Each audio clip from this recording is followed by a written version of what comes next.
అధికార పార్టీ నాయకుల ఒత్తిడితో నమోదు చేసిన దొంగ ఓట్లను తొలగించే వరకు తుది జాబితా విడుదల చేయరాదంటూ తిరుపతి జనసేన నాయకులు డిమాండ్ చేశారు.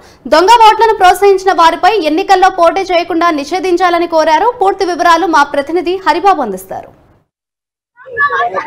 దొంగ ఓట్లకు సంబంధించి తిరుపతిలో జనసేన పార్టీ నాయకులు వినూత్నంగా ఆర్డీఓ కార్యాలయం వద్ద నిరసన వ్యక్తం చేస్తున్నారు.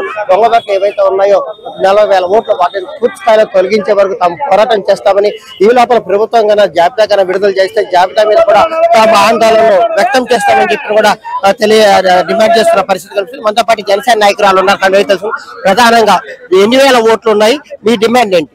దాదాపు 40,000 సుమారు 40,000 ఓట్లు ఎలాగా రిజిస్టర్ అయ్యాయి అంటే దీని వెనకాల అధికారుల హస్తం ఉంది.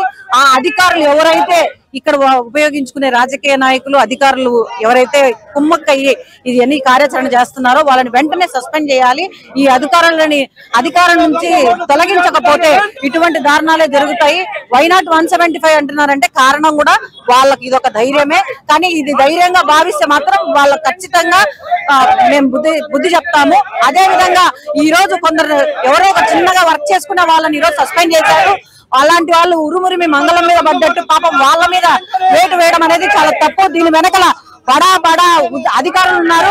వాళ్ళ మీద అది అనధికార వేటు వేస్తేనే ఖచ్చితంగా దీనికి న్యాయం జరుగుతుందని ఈ సందర్భంగా నేను డిమాండ్ చేస్తాను.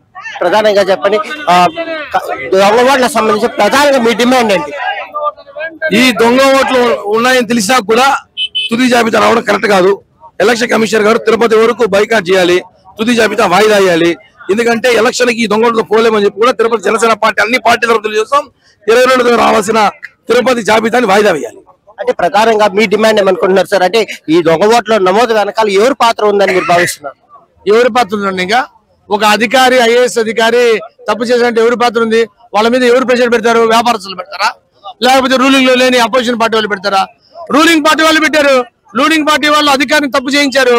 ఈ రోజు అధికారి శిక్షార్హుడెట్లో అట్లా రూలింగ్ పార్టీ ఎవరైతే వాళ్ళు తప్పు చేయించారో వాళ్ళు కూడా శిక్షార్హులు.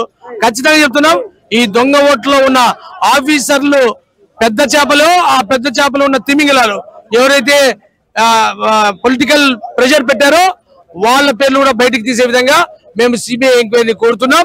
సిబిఐ ఎంక్వైరీ కోరుతాం. అలాగే తిరుపతిలో దొంగ ఓట్లు ఉన్నాయని తెలిసిన తర్వాత తుది జాబితా లిస్టును రిలీజ్ చేస్తే జనసేన ఒప్పుకోదు.